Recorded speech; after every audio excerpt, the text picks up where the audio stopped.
all of you for session number 15. We'll just do a small recap of what we have done in session number 14. You remember we had taken up this Mark chapter 6, wherein we have at length reflected on the beheading of John the Baptist at the hands of Herod Antipas, and how eventually, like, what is the purpose of Mark telling us the story of the beheading of John the Baptist? Because he wants to, and he's purposely embedding that particular episode within, the going out of the apostles on their first mission experience and coming back. And they come back and relate very triumphalistic stories. So probably Mark is narrating this very sad episode in this entire gospel in order to bring us on track to keep us rooted in that main message of Mark's gospel, that is about the sufferings of Jesus. And if we are going to be true disciples of Jesus, eventually suffering and persecution is going to be our lot too. So in order that we may not be too much intoxicated by a very triumphalistic sort of a spirit and be carried away by the lures of the world, he wants to keep us, on track, that the final purpose is the accomplishment of Jesus' mission, which will be eventually accomplished through his very excruciating death on the cross. So here we have, I had put out this picture last time. Okay, a very iconic picture that has been painted by this artist Armitage by name, which very from the archaeological finds that have been made in the Holy Land, we come to know that more or less this was how it must have been. Okay, we also saw what was the reason, how being a princess, it was very low life on the part of a princess to be dancing in front of all the drunken guests of Herod on his birthday party. So it shows the rot that actually was in the Herodian homes, because all these things were very much possible in the house of the Herods. And when we talk about the Herodians, it was a very large family because King Herod had many wives, and so naturally he had sired also many sons and daughters. So incest, sexual immorality, this was the order of the day in a Herodian house, and this comes very much to the fore in this drunken party that Herod throws over here. We had also seen how, the beheading of John the Baptist, it is inserted between these two events, and the Old Testament overtones that we find in the comparison of Herodias, the wife of Herod Antipas, to the wicked queen Jezebel in the book of Kings, like how she also had to lock horns with the prophet Elijah. So Mark is presenting John the Baptist as Elisha version 2. So there are very striking similarities between the characters in both these stories. And finally, I had also shared with you historical detail that in the end, Herod must have felt that had he listened to the words of John the Baptist denounced him very fiercely because he had taken the wife of his brother. So basically, it was an adulterous relationship. And that was what John the Baptist pointed out to him, which Herodias, his wife, could finally not stomach. And she plotted the death of John the Baptist. And eventually, we see in the year 39 AD how he ends up losing his kingdom, gets himself exiled to Gaul, a very distant land, and Herodias and they are wiped out from history.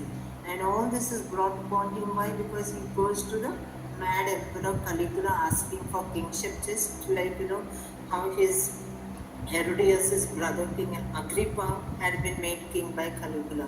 So he also thought that he would be able to acquire something like that for him.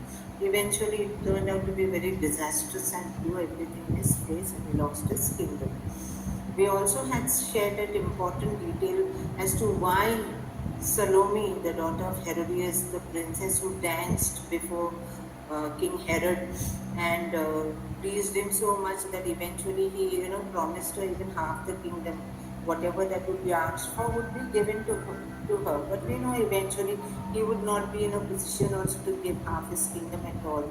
Because technically speaking also he was not at all a king. He was just a tetrarch. He was the ruler of only 1/4 of the land that were ruled by his father, Herod the Great. And Mark tells us, that their banqueting halls today, we know from archaeological findings also, that the rich in Roman society and also all these, those who are imitators of the Hellenistic culture, the Herodians definitely were, they had very huge banqueting halls, and these halls used to be segregated. Men would have separate banqueting halls from those of women. And probably that must have been the reason Mark, tells us that she came out to consult her mother as to what she should be asking. And then we have how she asked, for the head of John the Baptist, and that's given to her. Eventually, Herod Antipas comes to a very sad end, losing his kingdom, his throne, everything. So this was about last time. I have also put out this pictures just in case you have forgotten. This entire drama of the beheading of John the Baptist, it unfolded in this fortress, palace that was built up very magnificently by Herod the Great, because he was supposed to be the best builder of antiquity. So Machaerus also, which was on the eastern side of the Dead Sea, was a very stunning place, very beautifully done. And these are the aerial pictures, and this was actually the place where that whole thing must have played out. I'd also shared with you the archaeologist who has been behind this entire thing, and also shared with you that important detail that maybe in 2028 there's likely to be a commemoration of 2000 years of this event, and this fortress, which is being readied now, it's going to be opened up to the public probably. So that was the entire thing about this was that excavator, Győző Boris, and a Hungarian person who led the research on this.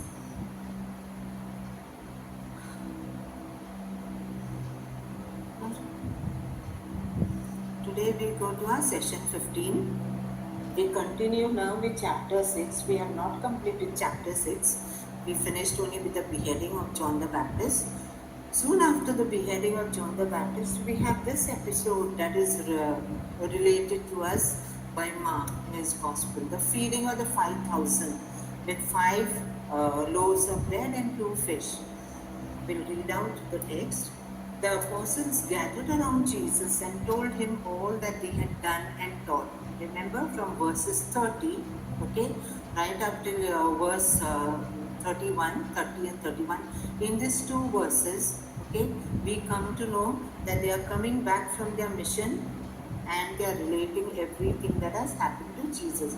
In fact, Luke gives us a very detailed account of how excited the disciples were after they returned, because they come and tell fascinating stories to Jesus, how they were able to wield his power and actually even cast out demons. And also they, on their first experience, they were able to experience the power and the spirit of Jesus within their own lives, and they were able to do this amongst the people.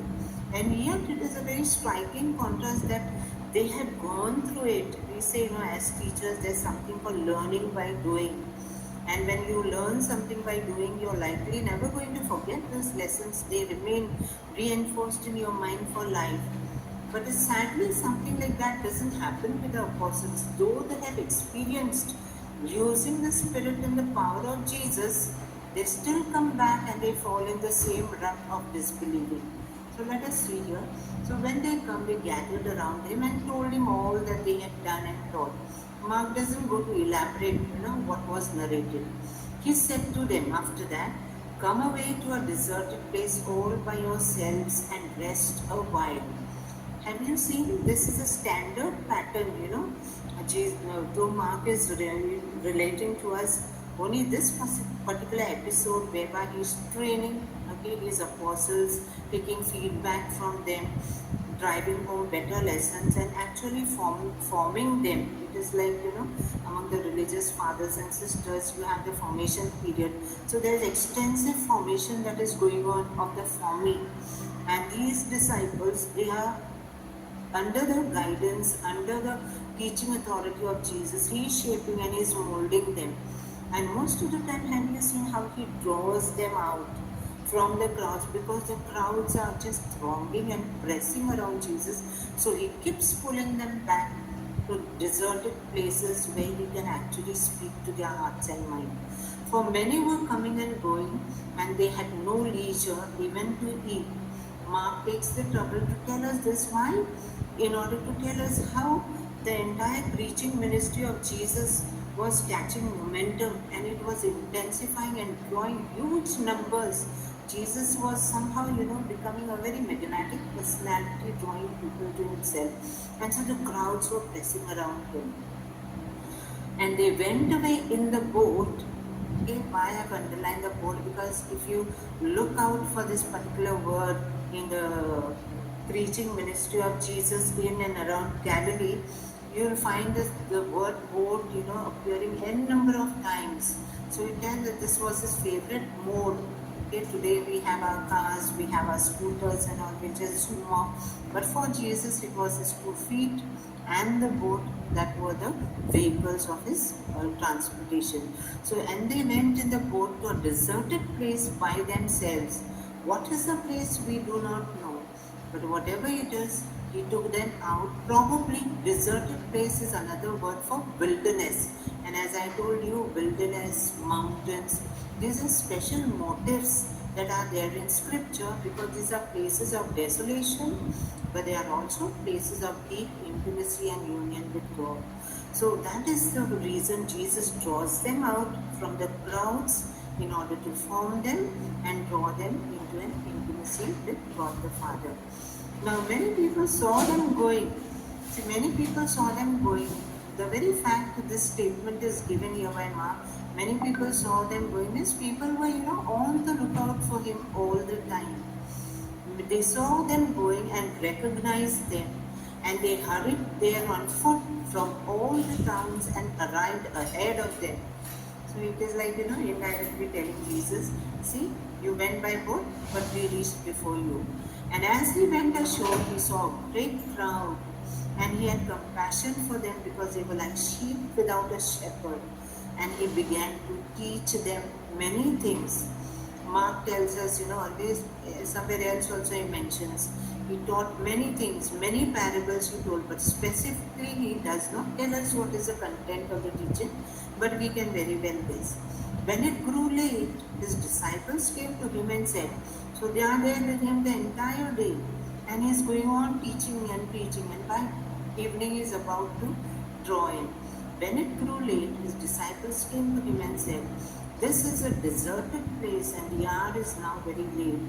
Send them away so that they may go into the surrounding country and villages and buy something for themselves to eat. But he answered them, you give them something to eat. They said to him, are we to go and buy 200 denarii worth of bread and give it to them to eat? They were quite shocked when Jesus, very casually mentions to them, you give them something to eat. They must have just, wondered whether they heard the right thing. Am I audible? Can everybody hear me? Yes, ma'am. Okay. I thought like last time I might just go on talking and nobody can hear me. Anyway, we go ahead. So Jesus is asking them, okay, telling them, you give them something to eat. And his apostles are so shell-shocked, dumbfounded. How can we provide food for such a huge gathering? Even 200 denarii worth of bread would not be enough to feed them. And he said to them, he just ignores this. How many loaves have you? Go and see. When they had found out, they said, 5 and 2 fish. And then what does Jesus do? He ordered them to get all the people to sit down in groups on the green grass. So they sat down in groups of hundreds and of 50s. Okay, taking the 5 loaves and the 2 fish, he looked up to heaven and blessed and broke the loaves and gave them to his disciples to set before the people, and he divided the 2 fish among them all. And all ate and were filled. And they took up 12 baskets full of broken pieces and of the fish. Those who had eaten the loaves numbered 5,000 men.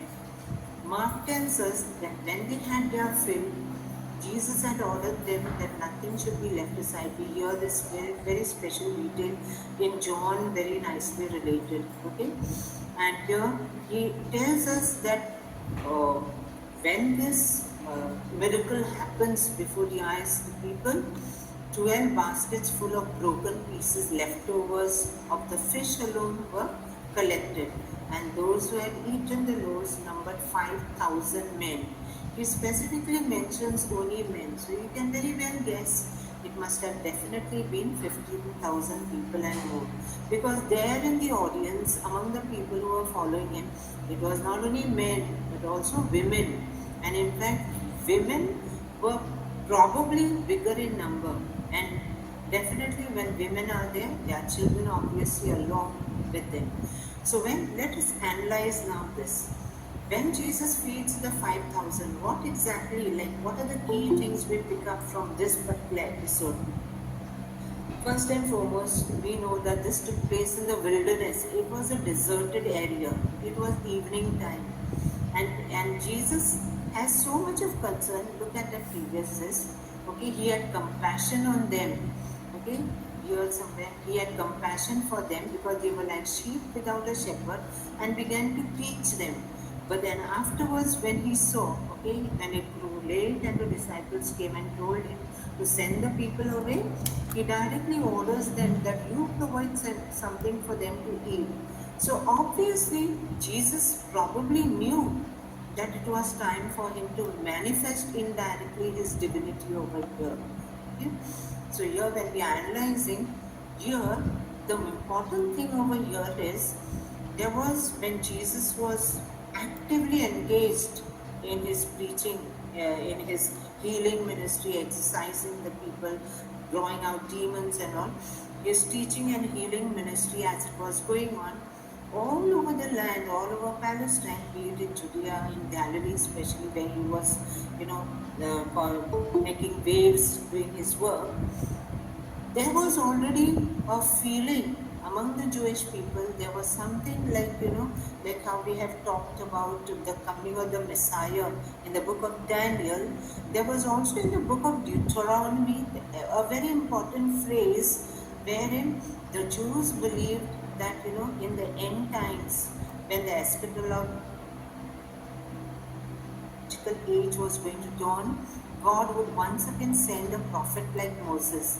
So prophet like Moses was like a catchphrase. This was something which was very familiar to the ears of every observant and pious Jew. So here when Jesus is performing this miracle, and that too in the wilderness, there were very strong connections, and a biblically literate person would obviously be able to see the connections, because Moses also, when he provided with the help of God the manna in the desert, okay, in the wilderness wanderings, the Israelites when they were grumbling for food, God provides them with the heavenly manna and provides them quail for meat. So this is the provision of food that is made by God, okay, and through Moses it is given to the Israelite people, and this is all unfolding in the wilderness for the people as they are going towards the promised land. So here also, when Jesus is performing this great miracle of the multiplication of loaves and fish before the eyes of the people knew that there was no food. Obviously it was very much visible to everyone that there was nothing else to eat. The only food that was available was only these loaves and fish, and here all of a sudden more than 15,000 people have had their fill, and 12 baskets of leftovers. So automatically when this miracle happens, it is like a new Moses has come in their midst. God has fulfilled his promise of sending a prophet like Moses. Okay? So here people are expecting a prophet like Moses as predicted in the book of Deuteronomy, because during the time of Jesus, given the apocalyptic fervor, which we have very much in detail already touched upon in our previous session, especially when we were considering the concept of the coming of the Messiah in the book of Daniel, people knew that something like this is going to happen. So that apocalyptic fervor was very strong at a time when Jesus was already operating there in Palestine. So biblically literate person would obviously know how to draw the connections. In fact, when we read the Gospel of John, you remember there's a phrase over there, when Jesus performed this miracle, he created such a sensation. People saw something which they had never really experienced in their life. From nothing at all, from some mere small little, available fish and loaves of bread, he was able to feed such a vast multitude of people. And then what happened? When they saw this miracle performed by Jesus, what was the reaction of the people? John takes the trouble to tell us that people wanted to make him king. And Jesus, what does he do? He immediately knowing what were their intentions, what was going running in their minds, he withdrew himself completely apart. Mark does not tell us that, but we have to draw this connection. So here, when Jesus is, multiplying the food over here and people are having their fill, they know that God, it is actually Jesus revealing his deity over here. But at the same time, we have to remember, soon after Jesus died, in fact, even during Jesus' time, there used to be many, many miracle workers. Jesus was not the only one who was doing miracles, but feeding people, a multitude like this, was something very unique and remarkable. We have put out this information for you just to know the background story. How, at this point of time, and even after the death of Jesus, there were many prophets who came, who claimed to be prophets like Moses, okay, claiming to be prophets like Moses. At least three of them I put on the next slide. They promised great deeds, like how Joshua also helped the people when they were going to reach the promised land. They came the other side, from the eastern side, so they had to cross the river Jordan. And how with a ark they crossed the river Jordan and they entered. So similarly, how Joshua performed, okay, somewhat like Moses, and Moses also parted the Red Sea with the power of God. These type of claims are also made by other people who claim to be prophets like Moses. Let us see, but eventually they all turned out to be false prophets because they were not able to deliver their promises. Like Moses, Jesus performs a sign in the wilderness with a feeding of over 15,000 probably, if we are to include women and children too.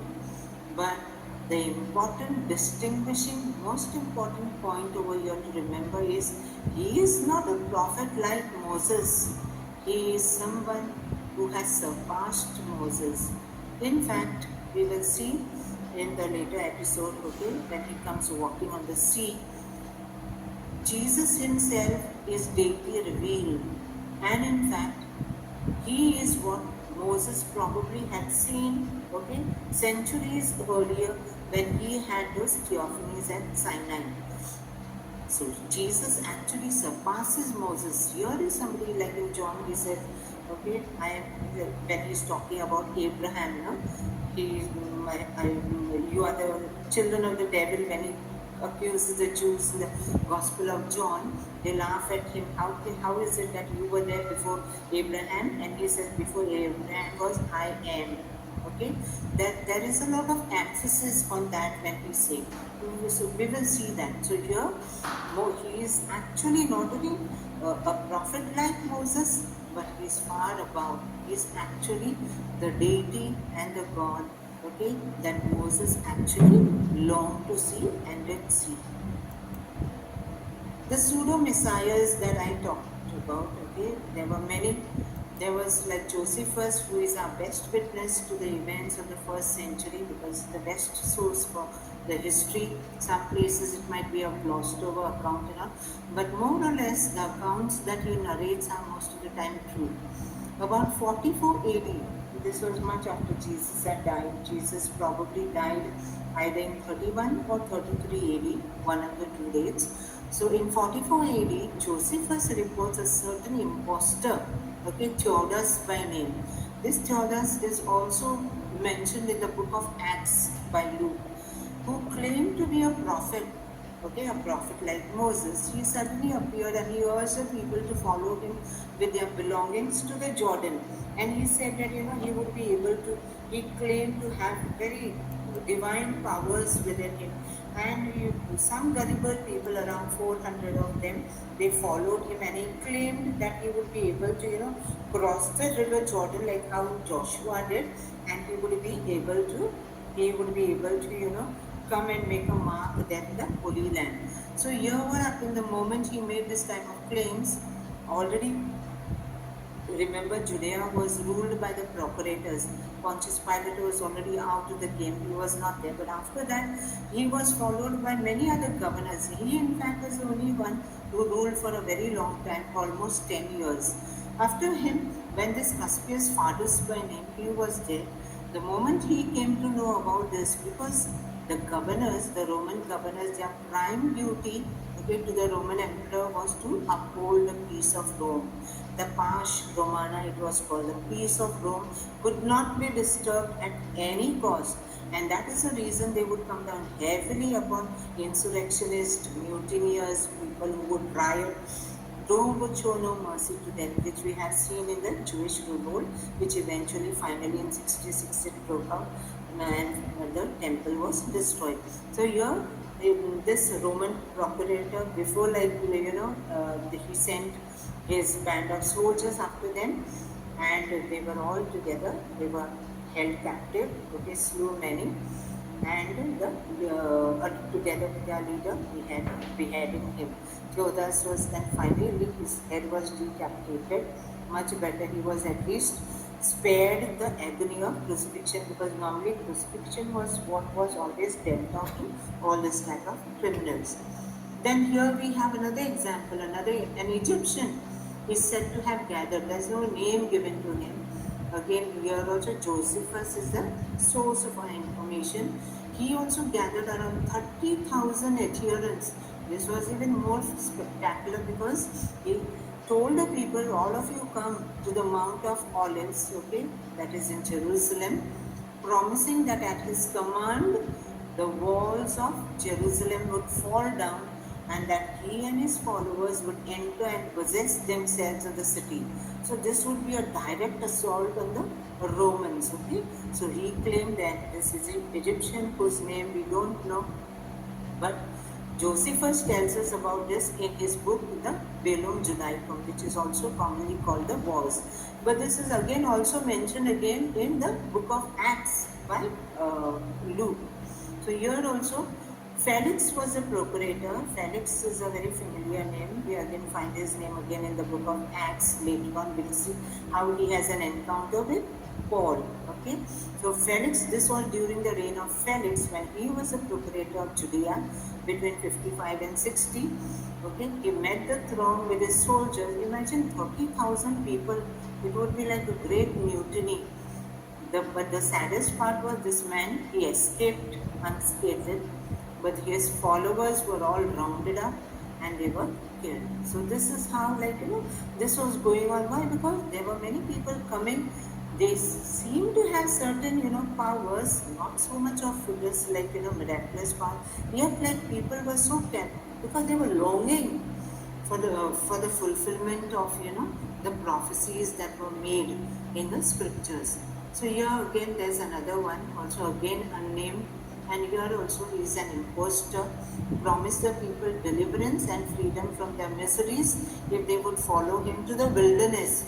Both leader and followers were killed by the troops of another procurator called Festus, the procurator. This was way back in 62 AD. So see, from 44 onwards, how, periodically you have an uprising of somebody coming and claiming to be a prophet like Moses, claiming to have divine powers. And last of all, when the Jewish revolt actually broke out, in the heat of that is there were the Jewish leaders of the revolt. Some of them were, the zealots. Most of them, the leadership actually came from among the zealots. And the priests and all were not in favor of them, because by the time it was almost the Jewish revolt, no doubt it was aimed against the Romans finally, and they were the ones who proved to be their nemesis. But within them, when they had seized the temple of Jerusalem and the entire city, it was the zealots who were actually, driving the whole narrative. They were the ones who had seized power. The Jerusalem priesthood was nullified. Nobody was allowed to give any commands, So they also at that time, when they knew that the Romans were advancing against them and there was every possibility that they would be losing it, they called somebody, an unnamed prophet, and he was bribed in order to tell the people who were there, calling people to come within the temple and the city of Jerusalem, promising that God had commanded them to come to the temple. And unfortunately, those who believed him, he was bribed. He was a false prophet, obviously. But unfortunately, those who came in and believed in the words, given by this prophet, they were all trapped inside, and they met a very gruesome end in the flames when the temple was burning. So this is the false prophet. So you see, when we compare Jesus, how he is performing his miracles in the wilderness, okay, the echoes are unmistakable as to who he really is. Now, more of that we will see now in the next episode that Mark recites when we go ahead now. In verses 45 in chapter 6, Jesus walks on the water. After this miracle has taken place, people have gone back home, okay? They have had their fill. They have realized who really Jesus is, but not completely. The disciples seem to have not got it at all, okay? Immediately he made his disciples get into the boat and go on ahead to the other side to Bethsaida, another fishing village on the shores of Galilee. While he dismissed the crowd was sent away. They had their fill, they were satisfied, and they were good. He had to go now to another village to evangelize. After saying farewell to them, he went up on the mountain to pray. Again, we find Jesus, how he withdraws. Okay? There are so many numerous instances about Jesus withdrawing himself, and most of the time going to solitary places, many a times on the mountains, to have his deep intimacy with his Father. When evening came, the boat was out on the sea and he was alone on the land. He came down the mountain. He found himself on the shore. He was all alone. His disciples were nowhere in sight. He had already crossed over. When he saw that they were straining at the oars against an adverse wind, he came towards them early in the morning, walking on the sea. And this is early in the morning. What were they probably doing? They must have been busy catching fish, probably. Okay. So when he saw that they were straining at the oars, we don't really know whether they were busy with catching fish, or they were simply in the boat going ahead. We don't really know. But whatever it is, as we have seen, it was very common for the Sea of Galilee to suddenly burst out into these windstorms, which were very, very common. So when he saw that they were straining at the oars against an adverse wind, the wind was catching speed, he came towards them early in the morning, walking on the sea. And he intended to pass them by. He is coming walking towards them. They can see him. Okay? But looks like he was, it looked like he was about to pass them by. And I have put that in red because we will come back to this expression, because it is loaded with meaning. But when they saw him walking on the sea, they thought it was a ghost and cried out, for they all saw him and were terrified. But immediately he spoke to them and said, "Take heart, it is I, do not be afraid." Then he got into the boat with them, and the wind ceased. The moment he went inside the boat, the wind fell, and they were utterly astounded. Look at the reaction. For they did not understand about the laws but their hearts were hardened. This is very peculiar this, look at the continuation, how Mark is reporting to us. He's telling us that Jesus gets into the boat, he comes walking on the water. The disciples are absolutely not amazed, they are frightened, they are so scared, but they know it is him. For they all saw him, look at this line, and were terrified. And here Mark is telling us, for they did not understand about the laws, but their hearts were hardened. We'll analyze this. Okay? Jesus coming walking on the water. Remember that previous one when he stills the storm? There also Jesus, what was he actually doing? He was giving, in fact, a very sort of a direct manifestation of who he really was, of his being the deity, of him actually being Yahweh, okay, being the Son of God, God himself. Jesus comes walking on the water here. When we see now when he's coming here, look at the reaction of the disciples. What was their reaction? They cried ghost. They were terrified. They were so frightened. And this reaction of the disciples at first glance sounds so very bizarre, because just prior to this, okay, a few hours ago, probably we don't exactly know, or maybe a day or two, they had seen his glory so much at work, where he could feed 15,000 people from out of just, two fish and those loaves. And here they are crying out that it is good, that is, he's coming to them, that it's a ghost. They are not able to, acknowledge who he is. So this reaction of the disciples looks really very bizarre. And they cry out saying it's a ghost. Do you remember in the episode of John the Baptist? What was Herod Antipas again and again emphasizing? He was so very convinced that who was Jesus? Jesus is no one but John the Baptist come back to life again, no? And that is the reason he was so very convinced that it is John the Baptist who has come back to life in order to get even with him. So this is a very, sort of a very weird afterlife theology that is operating here. And Mark is purposely telling us this, deliberately casting, this particular reaction and this particular responses of the disciples in order to, tell us that here it is not a contrast. If we are laughing, okay, at the absurdities of Herod Antipas, the disciples are nothing better. Okay? At first, we have Herod Antipas disturbed and absolutely convinced that Jesus is John the Baptist come back to life. But here, so it is a sort of a superstition. Okay? But here, even the disciples, though they have experienced, not only have they seen Jesus manifest his glory in the feeding of those 5,000, but prior to that, they had actually wielded his power in their first mission experience. And these are the same men whose faith formation is still so very lacking, and Jesus has a lot of work to do with them to build up their faith. So at first we have Herod Antipas, but here we also have our disciples, our band of disciples, equally superstitious, who fail to recognize Jesus walking on the water, and they scream that he is a ghost. Okay? So Jesus, through this walking on the water, just like as he stilled the storm, okay, earlier, is revealing his deity. But sadly, the disciples just don't seem to get it, as usual. We'll go deeper into this. When Jesus comes walking on the water, what exactly is happening over here? When he says, it is I, do not be afraid.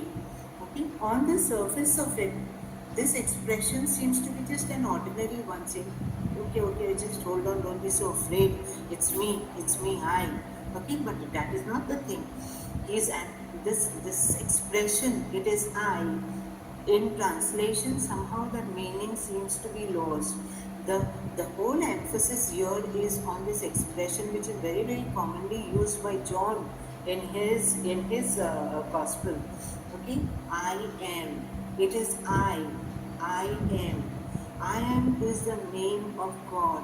Whenever God's name, and Moses asked him, what should I tell the Israelites is your name? God, what does God tell him? Tell them that I am has sent you. So God reveals his name in that word I am, okay, is In Hebrew, it means not in Hebrew, in Greek, it means ego eimi. That is, I am. I am the Lord. Okay, that is the divine name of God Himself. So when Jesus is saying, okay, don't be afraid, it is me, it is I. Okay, He is saying, I am. He is actually revealing His divine identity to them. And something like this, very close, they will have a glimpse of it in the transfiguration to come. Okay? So do not be afraid. He is not just saying it's me, He is revealing His divine identity to them, just like how Yahweh, the Lord, revealed His divine name to Moses in the theophany in Sinai. In the words of Bible scholars, these two of them, they the way John Muir and John Marcus, they bring out the depth of this expression very beautifully in the explanation they give over here.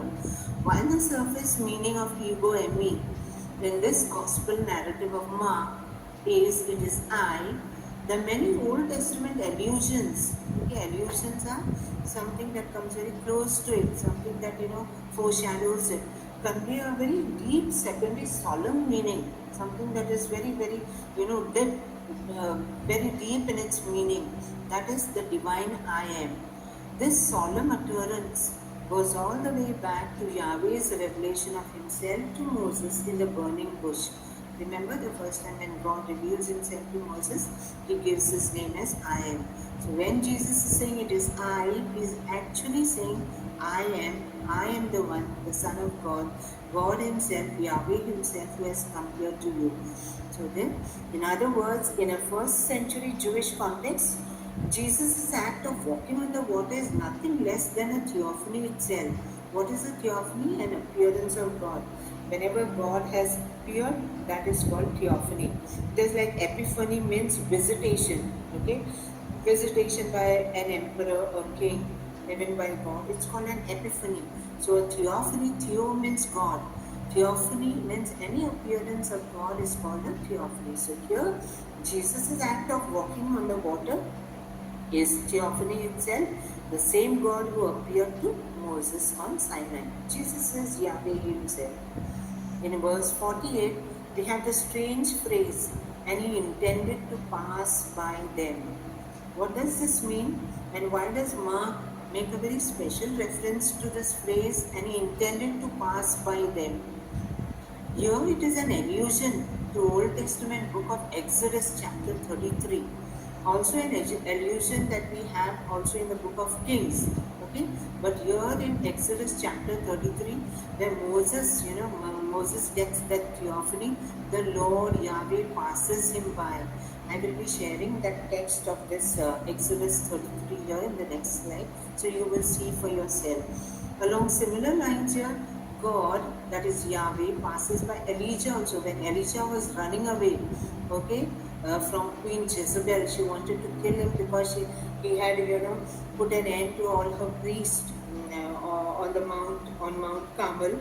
In that very classic context with all the priests of Jezebel, they were all slaughtered over there. Jezebel was out for his blood, and that is why he runs away to the mountain Horeb. He goes to the Mount Horeb, and there he has this theophany. Okay, remember that how God says first you in that thunder, in the earthquake and all that, but finally God He experiences in the gentle breeze. So here also when Elijah gets that theophany, we have a similar expression like God tells Elijah to hide himself in a small cleft in the mountain over there so that he can pass by. Why? Because nobody can see the face of God and live. That was always the belief. So the emphasis on Jesus passing by indicates that He is not just a prophet like Moses, but the one Moses saw, the Lord Himself. So here is someone beyond Moses, and He is what Moses saw, that is God Himself.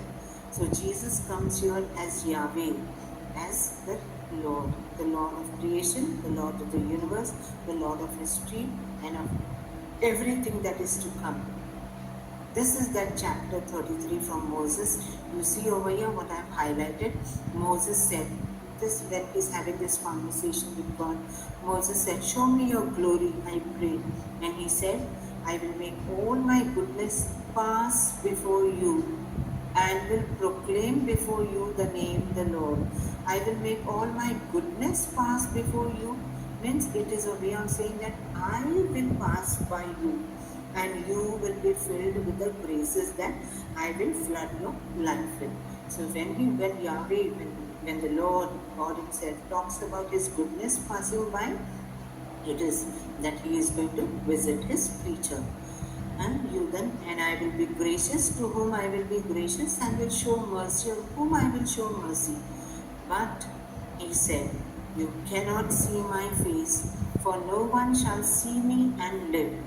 And the Lord continued, "See, there is a place by me where you shall stand on the rock, and while my glory passes by, I will put you in a cleft of the rock, and I will cover you with my hand until I have passed by." Look at the word "passes by," how many times it is coming here. "Then I will take away my hand, and you shall see my back, but my face shall not be seen." So God's face cannot be seen by any creature, and the creature cannot live. So this is the theophany. So this is exactly what we see in Jesus when he's still in the storm and coming walking on the water. Similarly here, that text from 1 Kings, Elijah meets God at Horeb. The Lord is about to pass by.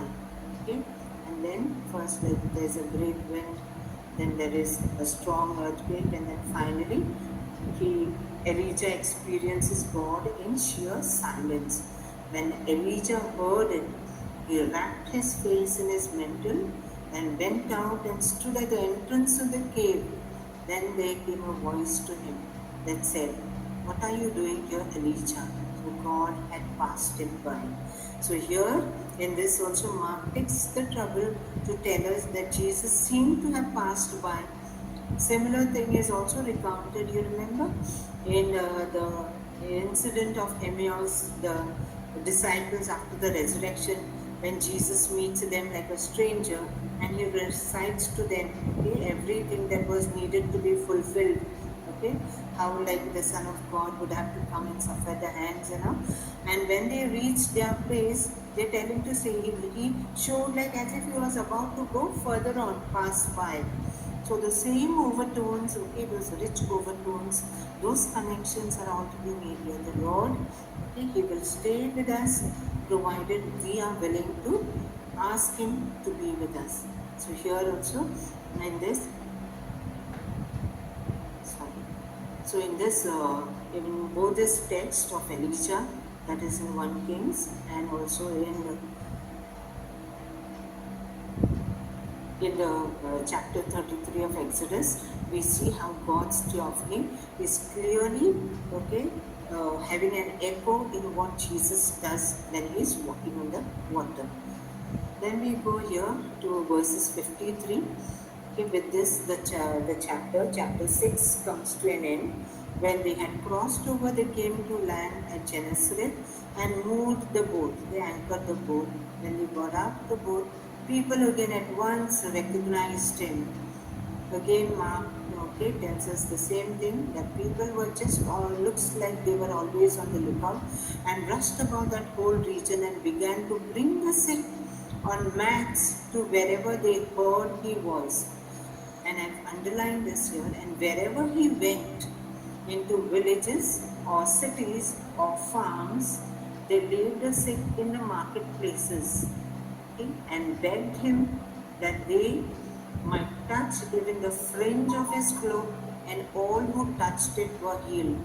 You remember touching the fringe of his cloak? Who did this? We have already done this. The woman who was having that heavy flow of blood, the woman suffering from hemorrhage for 12 years, what did she do? She touched the hem of his garment and she was healed. And how Jesus, upholds her faith, brings her to the notice of everyone, and bestows so much of glowing praise on her for the faith that she demonstrated in spite of all the obstacles to her faith. So here, I have underlined here marketplaces. Marketplaces must have been there in the villages, but more so in the cities. Do you remember the cities in Galilee, which I've already told you, especially Tiberias, Sepphoris, Magdala? These were the key cities in Galilee, and they were all Hellenistic style cities. When we talk about Hellenistic style cities, means cities that were rich with a theater, a gymnasium, okay, they had agoras. In particular, marketplaces were called agoras, and these places, according to Greek culture, these used to be places where people would all gather for discussion and all.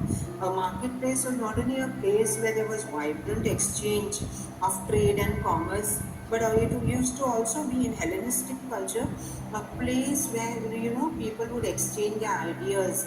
Anybody would come and give a sort of a speech, oration. Like this was, these were the hallmarks of Greek culture, and very much they were there. So here in the marketplaces, imagine people bringing the sick and the invalids on what? On mats, so that they might even touch just the fringe of his cloak. What does it tell us? It tells us something very beautiful. It is not something to be just brushed off. Mark is just not making a passing reference that people were bringing so many loads of people on mats and maybe on small carts and all. Like we have seen how the paralytic is even lowered down through the roof. So all obstacles of faith have been, crossed over by these people in order to demonstrate their faith. So when they are swarming around Jesus, it shows us that Jesus was actually a very observant Jew, because when they were touching the fringe of his garment, remember we have already done this in that episode of that same woman, hemorrhaging woman. Jesus was wearing his talit with what? The tzitzit, that is the hem of the garment. Remember all those knots and all used to be in blue and white threads, and what were they? They were reminders of all the stipulations, okay, the Pharisaic stipulation, whatever was to be, kept in mind according to the Torah. Those were the things that a Jew always wore on as a constant reminder that he or she is part of the covenant. A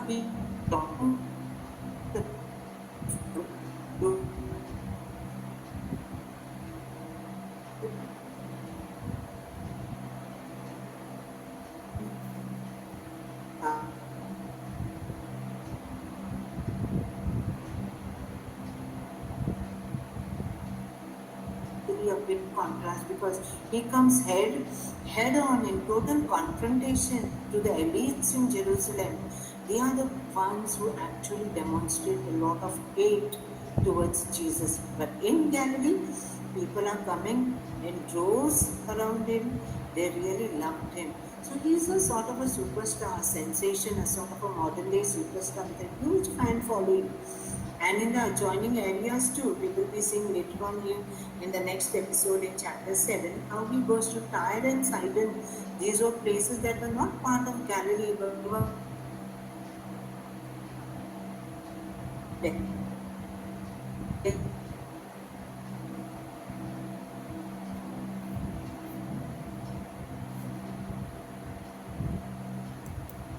Can't hear you.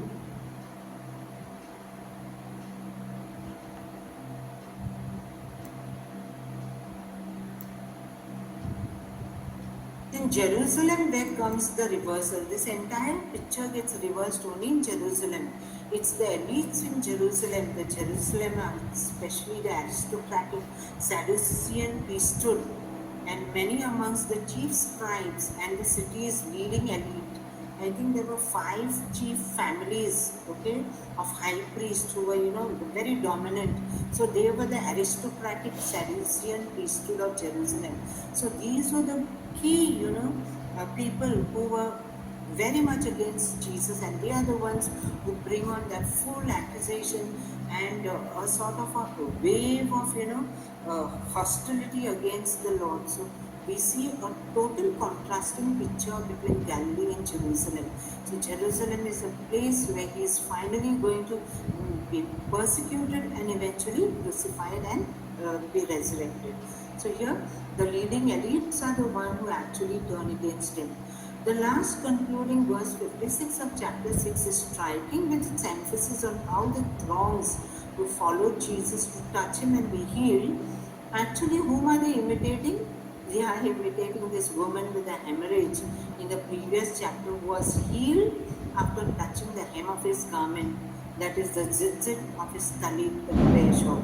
So this shows that Jesus had these things on him.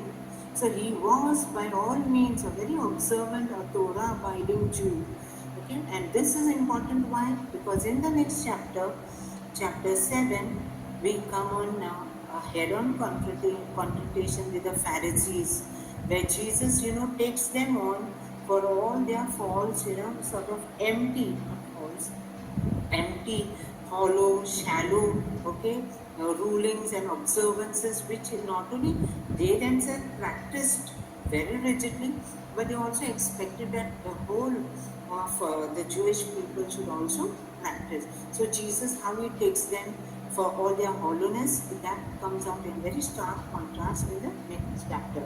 This is going to be especially important as it sets the tone for the next chapter 7, where the Pharisees accuse him of being a lawbreaker, okay, a boundary breaker, a lawbreaker for not following their Pharisaic traditions, their rulings, and Jesus takes them head on, okay, actually coming across as a defender of the Torah.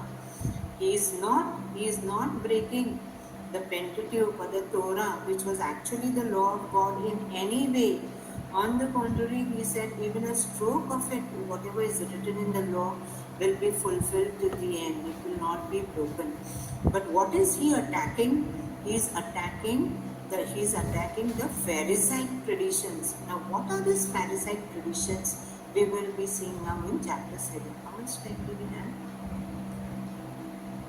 It's already 10.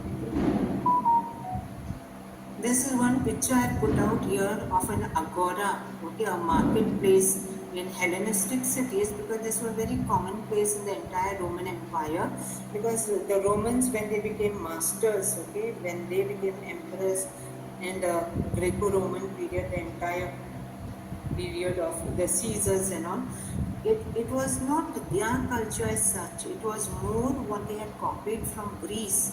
It was Greek culture that they adapted and adopted for themselves. And so it is also always called Greco-Roman. So when we talk about Greco-Roman, it is a fusion of Greece and Rome together.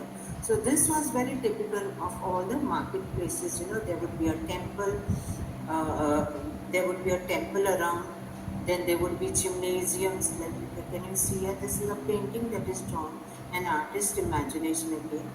Where this would be the main places, okay? This would be the theatre where all the plays and all would be enacted, and people would go over there. Only thing is, I am not able to find a sort of a place where games could be conducted, because the gymnasium, there used to be games in the gymnasium, but they were also places of learning, okay?